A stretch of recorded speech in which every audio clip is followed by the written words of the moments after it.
क्या नहीं, मैं इसी पर आ रहा हूं, मैं सिस्टम पर ही आ रहा हूं तारिक जी। ये देखिए बहुत संवेदनशील मुद्दा है जी। आप नोएडा के स्टूडियो में बैठे हैं ना, आप अपने गांव के कितने लड़कों को रखे हैं?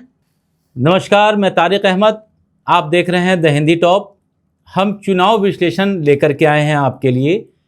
आपको हम समझाएंगे कि झारखंड में जो चुनाव हुआ है वो किस करवट जाएगा, महाराष्ट्र में क्या हालत होगी, और उपचुनाव जो बिहार में हुआ है, यूपी में हुआ है, उसकी ख़ास बात करेंगे। हमारे साथ हैं सीनियर जर्नलिस्ट ज्ञानेश्वर जी। ज्ञानेश्वर जी एक जाने माने नाम हैं डिजिटल मीडिया के लिए। बिहार में डिजिटल मीडिया के जनक माने जाते हैं। वो आज हमारे न्यूज़ रूम में हैं। हम उनसे समझेंगे कि 2025 में होने वाले चुनाव में बिहार किस करवट लेगा, कौन सत्ता में होगा, कौन विपक्ष में होगा, जोड़ तोड़ होगा, ये सारी बातें हम समझेंगे ज्ञानेश्वर जी के साथ। और दूसरी तरफ हमारे साथ बैठे हैं रंजीत सिंह, जो हमारे कंसल्टिंग एडिटर हैं। उनसे भी समझेंगे चीज़ों को कि किस तरीके से राजनीति करवट ले रही है 2025 और उसके बाद आने वाले 2029 में क्या हालत होगी, देश में राजनीतिक माहौल क्या होगा। तो आइए बात करते हैं ज्ञानेश्वर जी से। नमस्कार ज्ञानेश्वर जी। नमस्ते जी, कैसे हैं आप? एकदम बिल्कुल बढ़िया। सबसे पहले आपका बहुत बहुत स्वागत। आप हमारे यहाँ आए, पहली बार आप आए, हमने आपको बुलाया।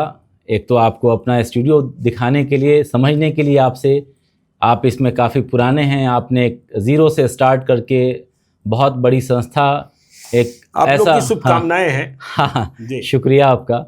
आपसे ये समझना चाहते हैं कि जो उपचुनाव हो रहे हैं, जो 4 सीट बिहार में है, तरारी है, इमामगंज है, रामगढ़ है, बेलागंज है, इस पे जेडीयू की हालत क्या है, आरजेडी किस पोजीशन पे लड़ रही है, और इस बीच में जो नई पार्टी जनसुराज प्रशांत किशोर लेकर के आए हैं, उन्होंने इन दोनों के घर में कितनी सेंधमारी की है, जो उनके लिए नीतीश कुमार के लिए पंचफोड़वा है और इनके लिए जो मुसलमानों के मसीहा बन के उभरना चाहते हैं प्रशांत किशोर, ठीक है, उनके बारे में समझेंगे। और जाहिर सी बात है कि बहुत सारी चीज़ें हैं उससे जुड़ी हुई 2025 की, कि 2025 में प्रशांत किशोर क्या नया जादू की छड़ी लेकर के आए हैं बिहार के लिए, ख़ास तौर से जो मुसलमान तबके के लिए बात करते हैं या रोज़गार की बात करते हैं।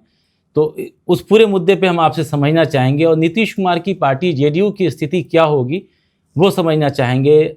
और तारिक जी ऐसा है, हाँ, ये देखिए आप उपचुनाव की बात कर रहे हैं, उपचुनाव हो चुका है, हो रहे हैं नहीं। हाँ, बिहार में 4 विधानसभा सीटों पर उपचुनाव हो चुके हैं, 13 तारीख को संपन्न हो चुके हैं और 23 तारीख को नतीजे आएंगे जी। और देखिए इन 4 विधानसभा क्षेत्रों में उपचुनाव इसलिए हुए क्योंकि 2020 में इनके जीते हुए विधायक सांसद बन गए। अच्छा। और इनमें से 3 सीटें इंडिया ब्लॉक की, 2 सीटें आरजेडी की, 1 सीट माले की और चौथी सीट हम पार्टी की। तो देखिए 4 सीटों पर, अब 4 सीटों पर जो नतीजे आने वाले हैं, आपने कहा कि प्रशांत किशोर की एंट्री हुई है। हाँ, बिहार में अब 3 ताकतें हैं, ठीक है ना। देखिए पहले हम सिर्फ 2 की चर्चा करते थे, एनडीए की और इंडिया ब्लॉक की। रंजीत जी मेरी बातों से सहमत हो गए, लेकिन अब प्रशांत किशोर की एंट्री ने दोनों राजनीतिक ताकतों की स्थिति को गडमड कर दिया है।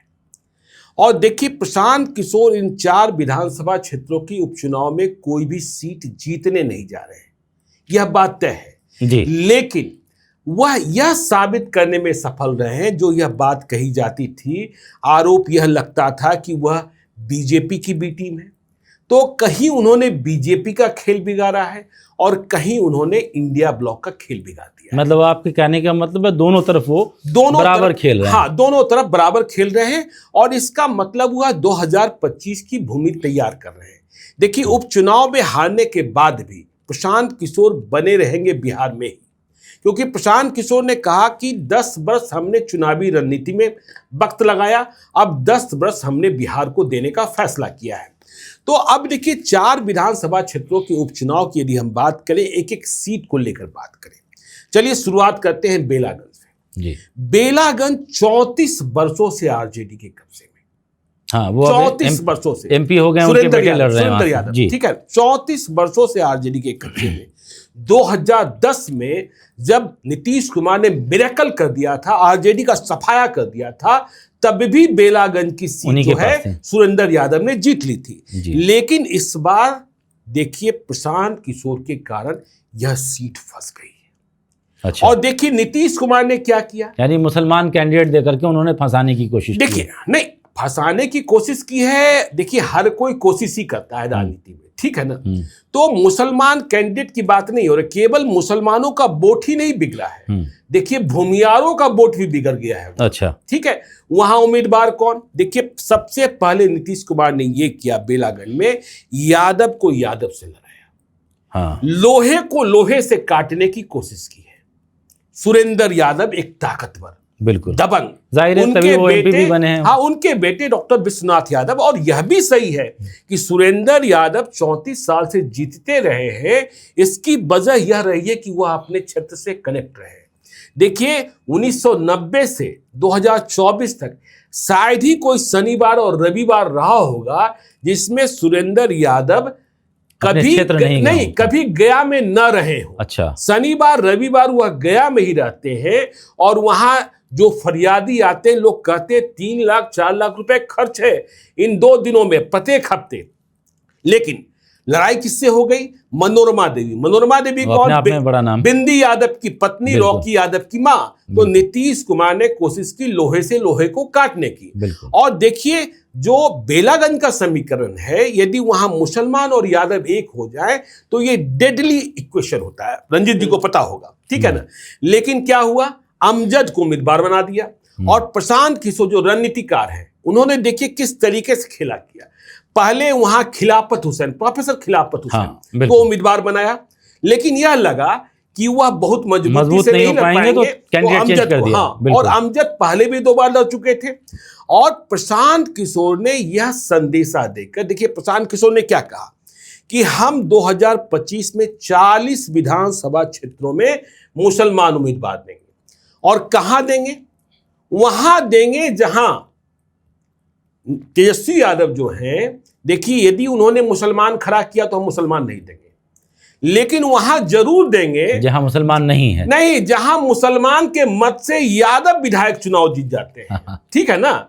यादव के मत से मुसलमान नहीं जीतता है। उस नब्ज को पकड़ने की कोशिश की है, हाँ, कि मुसलमान का वोट तो चाहिए आपको, मुसलमान का नेता नहीं चाहिए आपको, ठीक है, उसको पकड़ने की कोशिश की है। स्ट्रेटेजिस्ट हैं तो वो कर रहे हैं, देखिए वो करे रहनुमा की पहचान कीजिए। हाँ, बिल्कुल। और देखिए प्रशांत किशोर जब आजकल सभाएं करते हैं, वो मजलिस कह रहे हैं, मजलिस में चर्चा होनी चाहिए। वह कहते हैं वोट नहीं दुआ मांगने आए हैं, और वह कुरान की आयत वैसे पढ़ रहे हैं जैसे मौलाना पढ़ते हैं। जो हमारे यहाँ कीवर्ड्स यूज करते हैं ना, तो वो मुसलमानों के कीवर्ड्स को पकड़ के और उस पे आगे बढ़ना चाह रहे हैं। यही वजह है कि लालू यादव आरजेडी मुखिया अस्वस्थ होने के बावजूद, हाँ, किसी सीट पे नहीं गए, एक केवल बेलागंज बिहार कोडरमा में गए, वहां झारखंड में, बिहार में, बिल्कुल बिल्कुल बिहार में ये इतनी इंपॉर्टेंट सीट हो गई कि आरजेडी के अस्वस्थ मुखिया को जाना पड़ा। और देखिए प्रशांत किशोर कुरान की आयत पढ़ रहे हैं, पहली आयत पढ़ रहे हैं और कह रहे इकरा। क्या इकरा मतलब पढ़ना। और मुसलमानों को क्या कह रहे हैं कि भाई तुम मुसलमान जो यह कहते हो कि सिर्फ हम अल्लाह से डरते हैं, तुम तो बीजेपी वालों से डर जाते हो, हैं? तो देखिए मुसलमानों में सेंधमारी हो गई तो आरजेडी को नुकसान हो गया। लेकिन दूसरी ओर सवर्णों में भी सेंधमारी प्रशांत किशोर ने बेलागंज में कर दी। जीत हार हम नहीं जानते, सेकेंडरी है वो, सेकेंडरी है, लेकिन सेंधमारी हो गई। और वहां वह भूमिहारों को, ब्राह्मणों को जगाते दिखे, राजपूतों को जगाते दिखे कि किस तरीके से भूमि सर्वे हो रहा है। और फिर वह बात जो सब जगह वह कह रहे हैं जहां जाते हैं कि भाई आपने वोट अब तक किसके लिए दिया है। आपने मंदिर बनाने के लिए वोट दिया, मंदिर बन गया। आपने राशन के लिए वोट दिया, राशन मिल गया। आपने बिजली के लिए वोट दिया, बिजली आ गई। आपने लालू यादव के बेटे को बनाने के लिए दिया, वो डिप्टी सीएम बन चुके हैं। और वह कह रहे हैं कि सबसे बेहतर लालू यादव पिता हैं, जो अपने बेटे का भविष्य देख रहे हैं। हाँ, अपने, अब आप अपने बेटे का भविष्य और वह दिखाते हैं कि देखिए आपके बच्चे के पैर में चप्पल नहीं है, आपके बच्चे के शरीर पर कपड़े नहीं। मैं कह रहा हूं, मैं पूछी बात पर आ रहा हूं तो आप इसकी चिंता नहीं करते हैं, लेकिन आप नरेंद्र मोदी का सीना 56 इंच है, इसे जरूर नापते हैं, 54 इंच है, इसे जरूर जानते हैं, लेकिन आपके बेटे का सीना सिकुड़ता जा रहा है या नहीं देखते। तो प्रशांत किशोर ने जो लड़ाई फंसा दी है, इसके कारण आरजेडी बेलागंज में तारिक भाई फंसती हुई दिख रही है, और 23 तारीख को नतीजा आएगा तो वह चौंकाने वाला नतीजा हो सकता है। और देखिए तब नीतीश कुमार क्या कहेंगे। 34 साल के बाद नीतीश कुमार यह सीट छीन रहे होंगे, जब यह कहा जा रहा है कि नीतीश कुमार समाप्ति की बेला में आगे बढ़ चले हैं, तो कहेंगे कि भाई देखो, जो सीट हम आज तक नहीं छीन पाए वो भी जीत करके हाँ दिया। वह भी जीतकर हम इस अवस्था में दिखा दिए। तो ये बड़ी बात बेलागंज। हाँ, कुछ कह रहे थे। नहीं, मेरा कहना ये है कि प्रशांत किशोर बातें तो देखिए, इसमें कोई डाउट नहीं है कि जो बेरोजगारी का मुद्दा है, पलायन का मुद्दा है, इंफ्रास्ट्रक्चर का, ये एक बेसिक मुद्दे आज से नहीं, मैं तो मतलब जब से 25-30 साल पहले हम भी आखिर आज नोएडा के स्टूडियो में बैठे हैं, वो इसी वजह से बैठे हैं कि वहां पे वो चीज मौजूद नहीं थी। ठीक है, और जो मौजूद हुई तो आपने कब्जा कर लिया है उस पर तो वो तो एक है ही, लेकिन और भी लोग हैं, प्लेयर हैं, वो तो कंपटीशन का मसला ये होता है कि वो जब कभी कुछ चीज़ें बोलते हैं कि आप महिलाओं के हाथ में एक 8,000 10,000 का मोबाइल दे दीजिए, उनसे वो 10-10 हज़ार रुपये का महीना कमा लेंगी, ये एक शॉर्ट टर्म ख्वाब नहीं बेच रहे हैं। जिस स्टूडियो में आप बैठे हैं, हाँ, और यदि लड़के मेहनत करें, छत्तीसगढ़ में एक गांव है, जितनी आबादी है बच्चे से लेकर बूढ़ी माँ तक, बूढ़ी दादी तक, उससे ज़्यादा यूट्यूब चैनल्स हैं। आज जो डिजिटल एरा में देखिए, बिहार का दर्द यही है, समझे, कि बिहार के स्कूलों में सूरदास और कबीरदास और वही पुराना अभी तक, लेकिन वो प्रॉपर वो मैप नहीं बता पा रहे हैं कि वो आएंगे तो करेंगे क्या, कौन सा इंफ्रास्ट्रक्चर पैदा करेंगे, हाँ, कैसी नौकरी जनरेट होगी। तो भाई 2025 देखिए, वो तो कह रहे हैं ना कि 2025 के पहले हम सारे पंचायतों का विजन डॉक्यूमेंट जारी करेंगे, ठीक है ना। तो अभी आपको देखिए, अभी प्रशांत किशोर के आने के पहले ही प्रशांत किशोर से सवाल पूछना सभी लोगों ने शुरू कर दिया है। तो यह प्रशांत किशोर की बड़ी उपलब्धि है कि भाई एक गंभीर प्लेयर तो आ गया है ना। बाकी लोग तो यही जोड़ते हैं ना, इतना प्रतिशत यादव, इतना प्रतिशत मुसलमान, इतना प्रतिशत सवर्ण। और देखिए जगदानंद सिंह ने प्रशांत किशोर की जात बनाकर प्रशांत किशोर को और आगे बढ़ा दिया। प्रशांत किशोर ही थे, लेकिन रंजीत जी को पता है कि जगदानंद सिंह ने कह दिया कि वो प्रशांत किशोर पांडे हैं और रामगढ़ में इसका असर दिखाई पड़ गया। अब देखिए, बिहार तो बिना जातीय समीकरण के तो कोई चुनाव आप मुखिया का नहीं लड़ सकते हैं, तो विधायक और बाकी बातें तो छोड़ दिया जाए, वो तो जातीय समीकरण पे तो बात आती है, इसलिए जगदानंद सिंह ने ये बात करी है वहाँ पे, ठीक है। और वो एक मुद्दा बना, और आपने बताया भी कि रामगढ़ में वो चीज़ दिख भी रही है। बट ये ऐसा नहीं लगता है कि हम इन मुद्दों से बाहर प्रशांत किशोर निकाल पाएंगे बिहार को। नहीं, वक्त तो लगेगा, वक्त तो लगेगा, वक्त तो लगता ही है। आप याद कीजिए ना भाई, लालू यादव से बड़ा समीकरण किसके पास? किसी के पास था। किसी के पास। लालू यादव गरीबों के नेता के रूप में उभरे, बिल्कुल, बाद में पिछड़ों के नेता हो गए, बिल्कुल, और बाद में मुसलमान और यादव के नेता हो गए, बिल्कुल। और नीतीश कुमार का वोट प्रतिशत कितना है जाति का? हाँ, तो भाई लालू यादव को हरा दिया ना, लालू यादव को सत्ता से बेदखल कर दिया ना, तो समय लगेगा। नरेंद्र मोदी की कौन सी जाति है बिहार में? उस जाति के कितने लोग हैं जो 39 सांसद जीत जाते हैं और 30 सांसद जीत जाते हैं? देखिए, वो समीकरण तो पोलराइजेशन वाला समीकरण है, पोलराइजेशन। और नीतीश कुमार का साथ अगर हटा दीजिए तो फिर वहां पे भाई दिक्कत तो आ जाएगी ना फिर उनको। तो अभी तक तो यही है ना कि जिधर नीतीश कुमार उधर पलरा भारी। बिल्कुल। तो देखिए, हमने बेलागंज आपको समझा दिया जी। आप समझिए, देखिए इमामगंज में देखिए, अब भास्कर के एग्जिट पोल ने कह दिया कि आरजेडी चुनाव जीत रही है, मतलब वहां राजेश मांझी एलियस रोशन मांझी चुनाव जीत रहे हैं। लेकिन मेरा मानना है कि वहां 19-20 की लड़ाई है, क्योंकि वहां भी प्रशांत किशोर ने खेल बिगाड़ रखा है। बिल्कुल। वहां दीपा मांझी, जीतनराम मांझी की बहू, संतोष मांझी की पत्नी, संतोष सुमन, ससुर जो है केंद्र में मंत्री, पति जो है बिहार में मंत्री, तो दीपा मांझी और राजेश मांझी, रोशन मांझी, और देखिए जितेंद्र पासवान जो जनसुराज के उम्मीदवार थे। देखिए, यदि इमामगंज में नतीजा गड़बड़ होता है, यदि दीपा मांझी हार जाती है, मैं ये नहीं कह रहा कि हार रही है, ठीक है, मैं मान रहा हूं बहुत नेक टू नेक फाइट है। यदि वो हार रही है, यदि हार जाती है 23 तारीख को, तो इसके पीछे भी प्रशांत किशोर होंगे, और फिर इसका आरोप चिराग पासवान पर मरा जाएगा। अच्छा, देखिए, जितेंद्र पासवान को उम्मीदवार बनाकर प्रशांत किशोर ने खेला, पासवान जो उम्मीदवार बने तो पासवान मतदाता उधर चले गए, और चिराग पासवान गए ही नहीं चुनाव प्रचार करने। जीतन राम मांझी और संतोष सुमन फोन करते रह गए। देखिए, हम पार्टी के लोग आपको अनौपचारिक बातचीत में बता देंगे कि मांझी जी फोन करते रहे, चिराग पासवान के यहाँ कॉल रिसीव नहीं हुआ।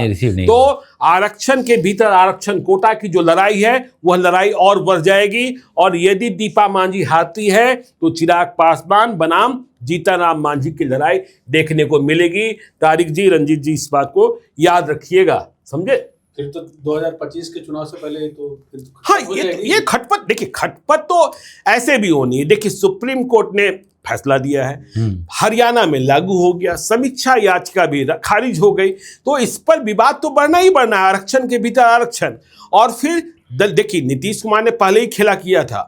नीतीश कुमार जो अभी हम कह दिए नीतीश कुमार कि भाई उनका वोट कितना प्रतिशत, लेकिन नीतीश कुमार ने अपने वोट प्रतिशत को कैसे बढ़ाया?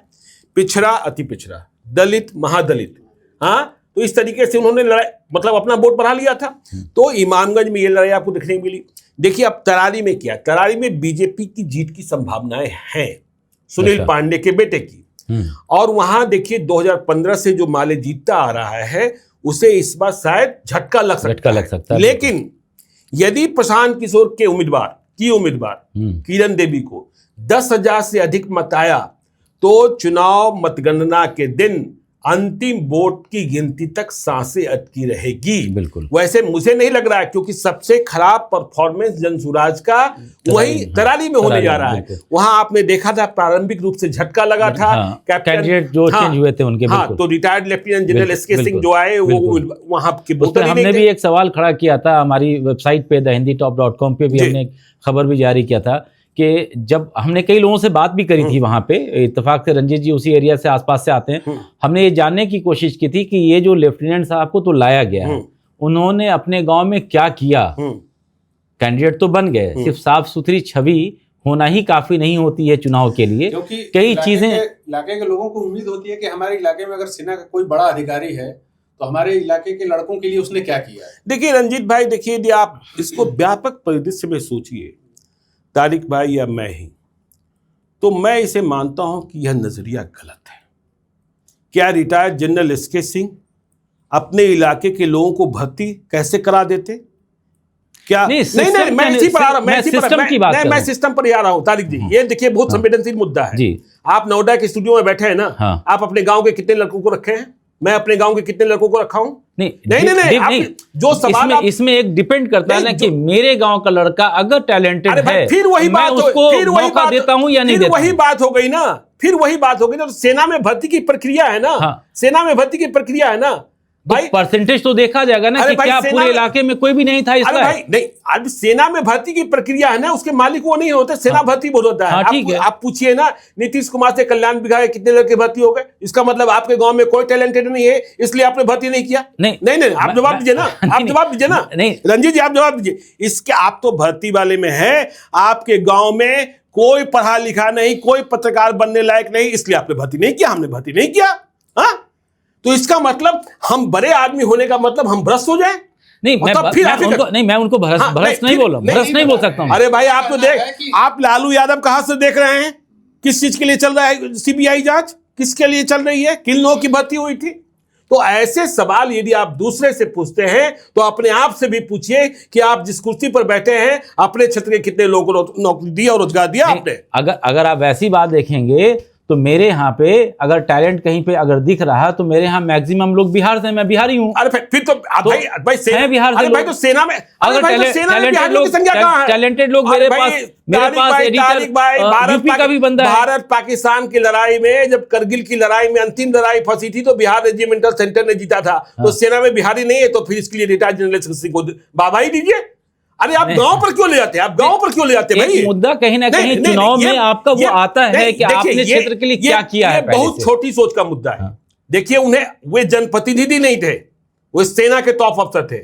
आप बता दीजिए ना, इस स्टूडियो में आपके गांव का कितना लड़का है? नहीं, बात गांव की नहीं, फिर वही बात क्षेत्र की आएगी ना, क्षेत्र की बात हो रही है। आप बिहार के लोग हैं ना, काम कर रहे हैं लोग खुद। रंजीत जी देखिए, सेना में बिहार के लोग नहीं है क्या? सेना में बिल्कुल होंगे। तो फिर जो जिस टैलेंट का है वही बात होता है। देखिए, आप आ गए ना टैलेंट पर, टैलेंट पर आ गए ना, टैलेंट पर आ गए ना, ऑब्वियस सी बात है, टैलेंट पर आ गए होगी, टैलेंट पर ही। और बिना टैलेंट के दिए लालू यादव, तो क्या हो रहा है?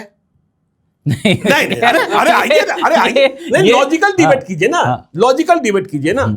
अब चलिए रामगढ़ की बात कर लेते हैं, चलिए तरारी पर। देखिए जो मेरा मानना था, नहीं ठीक है, आपका मत अपनी जगह, आप सही हैं, लेकिन मुझे ऐसा लग रहा था कि इस मुद्दे पे बात होनी चाहिए। एकदम अब तक कहीं ना कहीं ये खोई हुई बुद्धि, लेकिन कुछ तो वजह थी कि उनको फिर रिप्लेस किया गया, किसी और को लाया गया। वजह तो साफ है कि वो वोटर लिस्ट में, देखिए प्रशांत किशोर की बड़ी राजनीतिक भूल थी। इतने बड़े रणनीतिकार हैं और उनको इस बात की जानकारी ही नहीं थी। भूल हर किसी से होता है, उनसे भी नहीं, ठीक है, लेकिन ये भूल नहीं होनी चाहिए थी, उनसे अपेक्षा नहीं की जाती है, ठीक है ना। अब देखिए रामगढ़ में लड़ाई रही चतुष्कोणीय। जगदानंद सिंह के बेटे सुधाकर सिंह, बीजेपी के अजीत सिंह, बीएसपी मायावती की पार्टी, सतीश यादव। नहीं ना, अरे लड़ाई तो देखिए बीएसपी और बीजेपी में है वहां, समझे ना। सतीश यादव एलियस पिंटू यादव और सुशील कुशवाहा जनसुराज के। तो वहां लड़ाई बहुत, देखिए वहां लड़ाई में बीएसपी और बीजेपी है। यदि बेलागंज में मुसलमान टूट गए तो रामगढ़ में यादव टूट गए। यह सवाल तो उठेगा कि भाई, लेकिन आपको इसकी कितनी संभावना लग रही है कि बेलागंज में मुसलमान टूटेंगे? टूटेंगे कि टूट गए? अब कहां, तो 13 तारीख को वोटिंग हो गई ना जनाब। हाँ टूट गए। अभी तो चूंकि आना है, रिजल्ट आना बाकी है। अरे भाई इस वजह से, अरे भाई आप नतीजे नहीं आएंगे तब तक। नहीं देखिए भाई, टूटे ना। देखिए एक बात याद रखिएगा, छोटी छोटी गलतियां। ओसामा साहब की एंट्री कराई गई, साहबुद्दीन फैमिली से संबंध सुधरा, बिल्कुल, और वहां एक सभा हुई और उस सभा में मुसलमानों में आपस में मारपीट हो गई। अमजद का एक समर्थक पीट दिया गया, या जनसुराज का समर्थक। और इसके बाद देखिए दूसरी सहानुभूति पैदा हो गई। आप तो बिहार के हैं। ओम प्रकाश यादव को एक थप्पड़ मारा था साहबुद्दीन ने, और ओम प्रकाश यादव ने हिना साहब को चुनाव हरा दिया 2009 में खटिया छाप पर निर्दलीय। और साहबुद्दीन जो सिवान के साहब कहे जाते थे, उनका अंत वही हो गया था राजनीतिक पार्टी का 2009 के बाद। और आप कह रहे हैं कि मुसलमान, अरे भाई क्या हुआ पूर्णिया में? जमानत जब्त हो गई ना बीमा भारती की, मुसलमान भी टूट गए, यादव भी टूट गए, पप्पू यादव चुनाव जीत गए। रुपौली के विधानसभा के उपचुनाव में क्या हुआ? पप्पू यादव जैसी पर्सनालिटी को हम यहाँ पे बेलागंज के जो इनके जनसुराज के, उनसे हम कंपेयर नहीं कर सकते। भाई हम कह रहे हैं 30% टूटा, 40% टूटा ना। हाँ। ये तो बिल्कुल पक्का अब ये तो है कि कुछ ना कुछ तो खिसकेगा, और ज्यादा खिसक गया तो आरजेडी के लिए बहुत सोचने का विषय होगा। वही तो मैं कह रहा हूँ कि वहां बैलेंसिंग क्या है, कितना मुसलमान टूटा, कितना भूमिया टूटा। तो रामगढ़ में चतुष्कोणीय लड़ाई, लेकिन लड़ाई नतीजा आएगा बीएसपी और बीजेपी के बीच। देखिए जगदा बाबू वहां, देखिए फंस गए। क्यों फंस गए? जगदा बाबू ऐसे नेताओं में थे, रंजीत जी बेहतर जानते हैं, जो परिवारवाद के खिलाफ थे, समाजवाद की बात करते थे। आज उनके दोनों सुनिए ना, 2009 में जब वे सांसद बने पहली बार, तो भी 2010 में, ठीक है ना, नहीं 2009 में ही पहले चुनाव हुए, 2009 में ही तो सुधाकर सिंह को टिकट दिया जा रहा था आरजेडी की ओर से। जगदा बाबू ने कहा कि अरे बेटा चुनाव लड़ेगा तो कार्यकर्ता क्या करेगा? बिल्कुल 33 साल से, इतना साल से झंडा ढो रहा है, 20 साल या 30 साल से अंबिका यादव को उन्होंने चुनाव लड़वाया।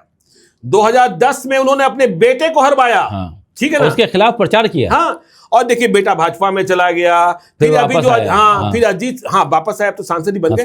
और फिर देखिए ये जो अजीत सिंह है, ये जेडीयू में चले गए थे।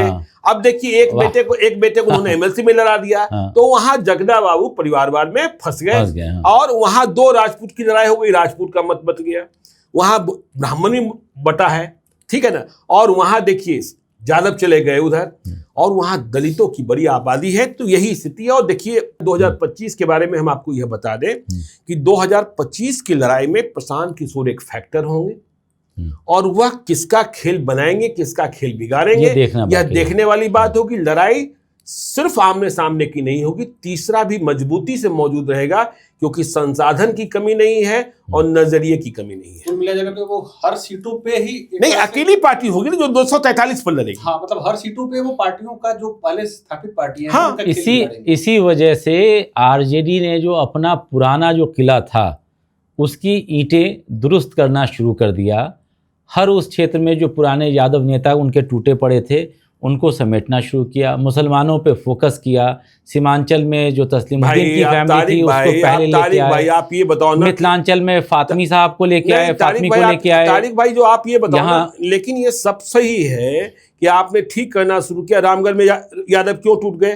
क्यों आपकी बात नहीं मान रहे हैं? क्यों आपकी बात नहीं मान रहे हैं? नहीं, 100% तो दुरुस्त नहीं कर सकते। रामगढ़ में तो भाई मतलब मेजर टूट गए ना, मेजर टूट गए ना।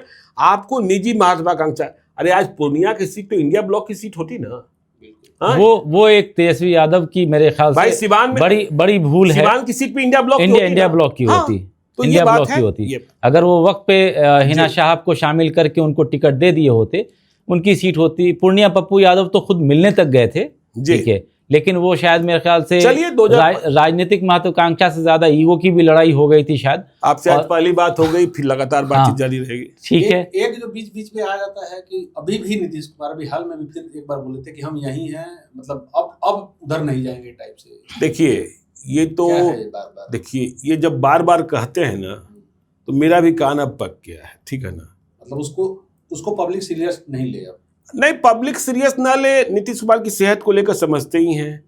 लेकिन एक बात समझिए कि यदि आमने सामने की लड़ाई हुई तो नीतीश कुमार उस पर भारी रहेंगे।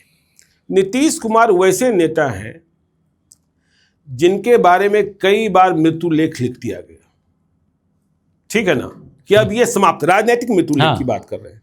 और जब जब लिखा गया तब तो वो उतने बड़े चेहरे उतने बड़े चेहरे, उतने बड़े चेहरे, हाँ बिल्कुल।